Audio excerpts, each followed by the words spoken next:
Assalamu alaikum and hi everyone. Hope you all are doing good.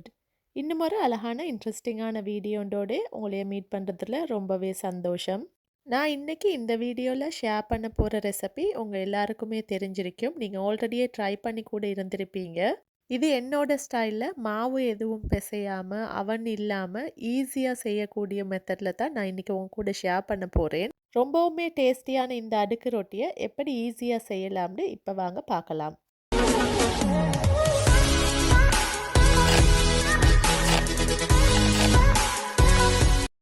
ஃபஸ்ட்டில் இந்த அடுக்கு ரொட்டி செய்கிறதுக்கு அதோட ஃபில்லிங்கை ரெடி பண்ணிக்கணும்.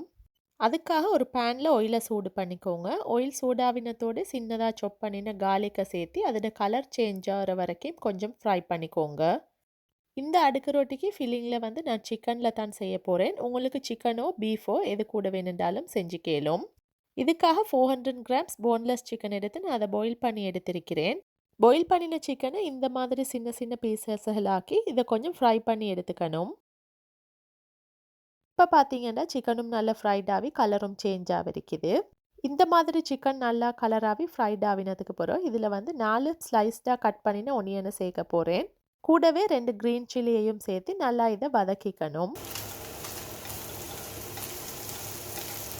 அடுத்ததாக பார்த்தீங்கன்னா நான் 2 கலரில் ரெட் அண்ட் க்ரீனில் பெல் பெப்பர்ஸை ஸ்லைஸ்டாக கட் பண்ணி சேர்க்கிறேன். உங்களுக்கு பெல் பெப்பருக்கு பதிலாக கறி கொச்சிக்க கூட இதுக்கு சேர்த்து கேளும்.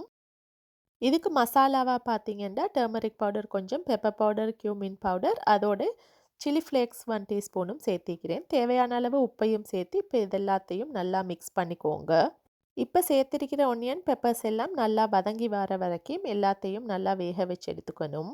இந்த ஃபில்லிங் தண்ணி எதுவும் இல்லாமல் நல்லாவே ட்ரையாக இருக்கணும். எல்லாமே வதங்கினதுக்கு பிறகு கடைசியாக 1 டேபிள் ஸ்பூன் சோயா சோஸும் சில்லி சோஸ் 1 டேபிள் ஸ்பூனும் சேர்த்து எல்லாத்தையும் நல்லா மிக்ஸ் பண்ணிக்கோங்க. ஃபைனலாக இதுக்கு சாப் பண்ணின கொரியண்டர் லீவ்ஸை சேர்த்திக்கிறேன். எல்லாத்தையும் நல்லா மிக்ஸ் பண்ணி குக்கரை டர்ன் ஆஃப் பண்ணிக்கோங்க. அடுக்கு ரொட்டிக்கான ஃபில்லிங் இப்போ ரெடி பண்ணிட்டோம். அடுத்த ஸ்டெப் என்னான்னு இப்போ பார்க்கலாம். அடுக்கு ரொட்டின்னு சொன்னதும் ரொட்டி எதுவும் நாங்கள் இப்போ செய்ய போகிறதில்ல. சுருட்டாப்பம் எல்லாம் செய்வோம் இல்லையா, அந்த மாதிரி ஒரு பேன் கேக் மிக்சரை செஞ்சு நாங்கள் அதில் தான் லேயர் பண்ணி எடுக்க போகிறோம்.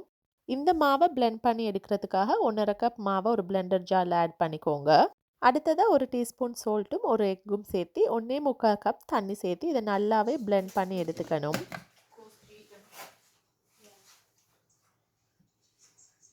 பீசஸ்கள் எதுவும் இல்லாமல் நல்லா ஸ்மூத்தாக பிளெண்ட் பண்ணி எடுத்துக்கோங்க.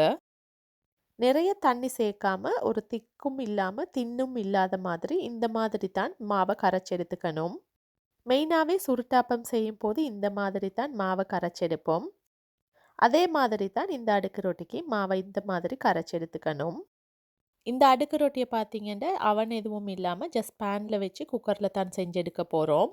இதுக்காக இந்த மாதிரியோடு நான் சின்ன நான்ஸ்டிக் பேன் எடுத்திருக்கிறேன். அடுத்ததாக பார்த்தீங்கன்னா நாங்கள் செய்ய போகிற இந்த பேன் கேக் வந்து இந்த சட்டிக்குள்ளே வைக்கிற அளவில் இருக்கணும். ஸோ அதுக்கேற்ற மாதிரி இந்த பேனில் வைக்கக்கூடிய அளவுலேயே ஒவ்வொரு பேன் கேக்குகளையும் செஞ்சு எடுத்துக்கணும். பேன் நல்லா சூடாவினத்தோடு 1 ஸ்பூன் இல்லாட்டி 1.5 ஸ்பூனில் மாதிரி மாவை ஆட் பண்ணிக்கோங்க. இந்த பேன் கேக்குகளையும் நாங்கள் தோசை செய்கிற மாதிரி ஊற்றி எடுத்துக்கணும். ரொம்பவுமே தின்னாவும் இல்லாமல் ஒரு சாதாரணமான திக்னஸில் வந்து இந்த பேன் கேக்கில் செஞ்சு எடுத்துக்கோங்க. ஒரு சைட் ஃபுல்லாகவே வெந்ததுக்கு பிறகு மற்ற சைடை திருப்பி போட்டுக்கோங்க. இந்த ஷீட் நாங்கள் கொஞ்சம் திக்னஸாக செஞ்சுருக்கிறதுனால கட்டாயமாக 2 சைடையுமே நல்லா வேக வச்சு எடுத்துக்கணும். சுருட்டாப்பம் எல்லாம் செய்யும் போது பார்த்தீங்கன்னா ஒரு சைடை தான் குக் பண்ணுவோம். இந்த பேன் கேக்கில் 2 சைடையுமே திருப்பி போட்டு குக் பண்ணி எடுத்துக்கணும். ஸோ இந்த மாதிரி 2 சைடையும் நல்லா வேக வச்சு எடுத்துக்கோங்க. இதே மாதிரி ஒரே சைஸில் எல்லா மாவுகளையும் வச்சு நீங்கள் பேன் கேக்கை ரெடி பண்ணி எடுத்துக்கோங்க. நாங்கள் ஃபைனலாக ஒரு பேன் கேக்கை செய்யும் போது நாங்கள் ஏற்கனவே செஞ்சிருந்த பேன் கேக்குகளை விட அளவில் வந்து கொஞ்சம் பெருசாக செஞ்சு எடுத்துக்கணும். இந்த பேன் கேக்குகளை செய்கிறதுக்கு அவ்வளோ நேரம் எடுக்காது. 2 சைடையும் வேக வைக்கிறதுனால ஒரு 30 to 40 செகண்ட்லேயே உங்களுக்கு இந்த பேன் கேக்குகளை செஞ்சு கேளும். இந்த மாதிரி ஒரே அளவில் எல்லா பேன் கேக்குகளையும் செஞ்சுக்கணும். கடைசியாக உண்டை மட்டும் அந்த செஞ்ச அளவுகளை விட கொஞ்சம் பெருசாக இந்த அளவில் செஞ்சு எடுத்துக்கோங்க. நான் உங்களுக்கு காட்டும் போது விளங்கும்னு நினைக்கிறேன். ஒன்று மட்டும் பெருசாக இருக்குது. ஃபைனலாக இந்த பெரிய ஷீட்டை வச்சு தான் நாங்கள் கவர் பண்ணுறோம். அதுக்காகத்தான் இந்த அளவில் செஞ்சு எடுத்திருக்கிறேன். அடுத்ததாக நாங்கள் செஞ்சு வச்சிருக்கிற பேன் கேக் எல்லாத்தையும் எக்கில் மிக்ஸ் பண்ணி எடுத்துக்கணும். அதுக்காக மீடியம் சைஸில் உள்ள 5 முட்டையை நான் ஒரு பவுலில் சேர்த்துக்கோறேன். இப்போ இந்த முட்டையில் 1/2 டீஸ்பூன் பெப்பர் பவுடரும் 1/2 டீஸ்பூன் சால்ட்டும் சேர்த்து பீட் பண்ணி எடுத்துக்கோங்க. டர்மரிக் பவுடர் கொஞ்சமும் 1/4 கப் அளவில் மில்க்கும் சேர்த்து நல்லா இதை பீட் பண்ணிக்கோங்க. இந்த முட்டைகளை க்ரீமியாக வர வரைக்கும் பீட் பண்ண தேவையில்லை. எல்லாம் நல்லா மிக்ஸ்ட் ஆகிற வரைக்கும் பீட் பண்ணி கொண்டீங்கன்னா போதுமா இருக்கும். அடுத்ததாக நாங்கள் இந்த அடுக்கு ரொட்டியை அரேஞ்ச் பண்ணுறதுக்கான பேனில் வந்து கீழேக்கு வந்து பட்டரோ நெய்யோ வந்து நல்லா அப்ளை பண்ணிக்கோங்க. பட்டருக்கு பதிலாக உங்களுக்கு நெய் கூட அப்ளை பண்ணிக்கலும் நல்ல வாசமாக இருக்கும். அதோடைய நெய் சேர்க்கறதுனால பார்த்தீங்கன்னா அடுக்கு ரொட்டியில் நல்ல ஒரு ஃப்ளேவராக இருக்கும். அதோடைய இந்த மாதிரி பேனுக்கு பட்டர் அப்ளை பண்ணுறதுனால பார்த்தீங்கன்னா ஈஸியாக பேன்லேருந்து ரிமூவ் பண்ணி எடுக்கலும் அரைக்கும். அடுக்கு ரொட்டிக்கு லேயர் பண்ணுறதுக்காக 2 பாயில் பண்ணின எக்கை வந்து சின்னதாக ஸ்லைஸ்டாக கட் பண்ணி கூட வச்சிருக்கிறேன். இப்போ அடுக்கு ரொட்டியை எப்படி அரேஞ்ச் பண்ணலாம்னு பார்ப்போம். ஃபர்ஸ்ட்டில் நாங்கள் செஞ்சு வச்சிருக்கிற பேன் கேக்லேருந்து ஒன்று எடுத்துக்கோங்க. அதை பீட் பண்ணி வச்சிருக்கிற எக்கில் வந்து 2 சைடையும் நல்லா மிக்ஸ் பண்ணிக்கோங்க. எக்கில் நல்லா மிக்ஸ் பண்ணினதுக்கு பிறகு இந்த ரொட்டியை வந்து பேனில் வந்து ஒரு லேயராக வச்சுக்கணும்.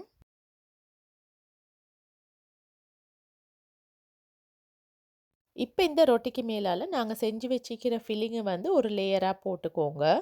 நிறையவே ஃபில்லிங் போட்டு நீங்கள் ஒரு திக் லேயர் கொடுக்க தேவையில்லை. ஒரு 2-3 ஸ்பூன் போட்டு நல்லா ஸ்ப்ரெட் பண்ணிக்கோங்க.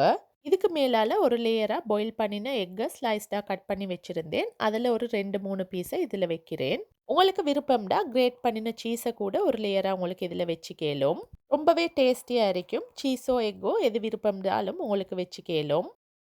அடுத்ததாக எகெயின் ஒரு ரொட்டியை முட்டையில் மிக்ஸ் பண்ணி ஒரு லேயராக வச்சுக்கோங்க. தேவையான அளவு ஃபில்லிங் இதுக்கு மேலாலேயும் ஒரு லேயரில் ஸ்ப்ரெட் பண்ணிக்கோங்க. இந்த லேயரை கவர் பண்ணுறதுக்கு நான் முட்டை வைக்கல. ஒரு லேயர் விட்டு ஒரு லேயரில் தான் நான் பாயில் பண்ணின எக்கை வைக்கிறேன். இதே மாதிரி எல்லா ஷீட்ஸையும் முட்டையில் பிரட்டி ஃபில்லிங்ஸை வச்சு நீங்கள் இதை அரேஞ்ச் பண்ணிக்கோங்க. இடையில சீஸோ முட்டையோ வச்சு உங்களுக்கு அரேஞ்ச் பண்ணிக்கலும்.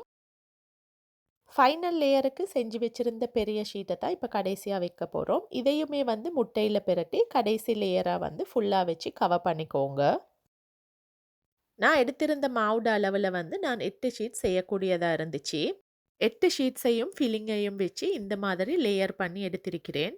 நாங்கள் பீட் பண்ணி வச்சுருந்த எக்கில் வந்து ஷீட்ஸ் எல்லாம் மிக்ஸ் பண்ணினதுக்கு பிறகு எக் கொஞ்சம் நல்ல மிச்சமாக இருக்கும். வந்து ஓரங்களில் இந்த மாதிரி ஊற்றி விட்டுக்கோங்க. இந்த மாதிரி எக்கை சேர்த்து குக் பண்ணி எடுக்கிறப்போ பார்த்தீங்கன்னா அடுக்கு ரொட்டிக்கு வந்து ஒரு நல்ல ஷேப்பை கொடுக்கும். அதோடைய ஃபைனலாக பேன்லேருந்து ரிமூவ் பண்ணி எடுத்ததுக்கு பிறகும் இந்த அடுக்கு ரொட்டிக்கு வந்து ஒரு நல்ல ஷேப்பை கொடுக்கும். ஸோ லிட்டால் கவர் பண்ணி இதை பேனில் வச்சு இப்போ குக் பண்ணி எடுத்துக்க போகிறோம். இதை குக் பண்ணுறதுக்காக ஒரு பழைய பேன் ஒன்றுக்கு மேலால் வச்சு மீடியம் ஃப்ளேமில் வச்சு ஒரு 20 மினிட்ஸுக்கு குக் பண்ணி எடுத்துக்கணும். நீங்கள் எடுத்திருக்கிற பேனில் லிட்டில் வந்து இந்த மாதிரி ஹோல் இருந்தாண்டா ஒரு பேப்பரோ டிஷ்யூவோ வச்சு கவர் பண்ணிக்கோங்க. 20 மினிட்ஸுக்கு பிறகு பார்த்தீங்கன்னா பர்ஃபெக்டாக அடுக்கு ரொட்டி குக்டாக விற்கிது. உங்களுக்கு பார்க்கும்போதே விளங்கும்னு நினைக்கிறேன். கலரும் நல்ல கோல்டன் கலராக விற்கிது. அதோடைய பேன்லேருந்து ஓரங்கள் கலண்டு வர மாதிரி மீக்குது. இப்போ நான் ஒரு ஸ்பெச்சுலரை வச்சு ஓரங்களை கொஞ்சம் லேசாக லூஸ் பண்ணிக்கோறேன். இப்போ இந்த அடுக்கு ரொட்டியை நாங்கள் திருப்பி போட்டு மேலாலையும் வந்து கொஞ்சம் குக் பண்ணி எடுக்கணும். ஒரு பேனில் வந்து நான் பட்டரை அப்ளை பண்ணிக்கிறேன். இப்போ மெதுவாக வந்து தலைகீழாக பிரட்டிக்கோங்க. இந்த மாதிரி திருப்பி போட்டதுக்கு பிறகு பார்த்தீங்கன்னா உங்களுக்கு கீழால் உள்ள பகுதி நல்லா வெந்திருக்குது. இப்போ அதே மாதிரி மற்ற சைடையும் குக் பண்ணி எடுக்கிறதுக்காகத்தான் இந்த மாதிரி திருப்பி போட்டிருக்கிறோம். ஸ்பெச்சுலரால் நான் காட்டுற மாதிரி ப்ரெஸ் பண்ணி விட்டு ஒரு 5 to 10 மினிட்ஸுக்கு மற்ற சைடும் கோல்டன் கலர் வர வரைக்கும் குக் பண்ணி எடுத்துக்கணும். இப்போ பார்த்தீங்கன்னா இந்த ரொட்டி ரெடியாக வச்சு இப்போ இதை ஒரு சர்விங் டிஷ்ஷுக்கு மாற்றிக்கோறேன். இந்த அடுக்கு ரொட்டியை பார்க்கும் போதும் நல்லா அழகாக இருக்கிற மாதிரி இது சாப்பிடும் போதும் அவ்வளோ டேஸ்ட்டாக இருந்துச்சு. இதை பேன்லேருந்து ரிமூவ் பண்ணும்போது பார்த்தீங்கன்னா அவ்வளோ ஒரு வாசமாக இருந்துச்சு. நாங்கள் பீஸா அது மாதிரி எல்லாம் அவனில் பேக் பண்ணுற மாதிரி அவ்வளோ ஒரு வாசனையாகவும் இருந்துச்சு. கட்டாயமாக இதை நீங்கள் ஒரு தடவை சரி ட்ரை பண்ணி பாருங்கள். நீங்கள் எல்லாருமே ரொம்பவுமே விரும்பி சாப்பிடுவீங்க. அடிக்கடி இதை செஞ்சு பார்ப்பீங்க. அதோடைய வீட்டுக்கு யாராவது கெஸ்ட் வராங்கண்டா கூட உங்களுக்கு ஏதாவது டிஃப்ரெண்ட்டாக குக் பண்ணணும்டா கட்டாயம் இதை ட்ரை பண்ணி பார்க்கலாம். ஒரு பீஸை உங்களுக்காக கட் பண்ணி காட்டியிருக்கிறேன். உங்களுக்கு பார்க்கும்போது விளங்கும்னு நினைக்கிறேன். இது பர்ஃபெக்டாக அவனில் பேக்டாவின மாதிரி இருக்குது. ஒவ்வொரு லேயர்ஸும் வந்து பர்ஃபெக்டாக இருக்குது. அதோடைய கலர்ஃபுல்லாகவும் இருக்குது. டேஸ்ட்டும் பார்த்தீங்கன்னா வேற லெவல்ல இருக்கும். கட்டாயம் இத நீங்களும் ட்ரை பண்ணி பார்த்துட்டு உங்களோட ஃபீட்பேக்க கமெண்ட்ல ஷேர் பண்ணுங்க. இன்னைக்கு தான் நீங்க இந்த சேனல ஃபர்ஸ்ட் டைம் பார்க்குறீங்கன்னா, ப்ளீஸ் சப்ஸ்கிரைப் பண்ணிக்கோங்க. அதோட உங்களோட ஃப்ரெண்ட்ஸ் அண்ட் ஃபேமிலிஸ் கூட ஷேர் பண்ணிக்கோங்க. இதே போல இன்னும் ஒரு அழகான வீடியோவோட உங்கள மீட் பண்றேன். அன்டில் தென் தேங்க்ஸ் ஃபார் வாட்சிங்.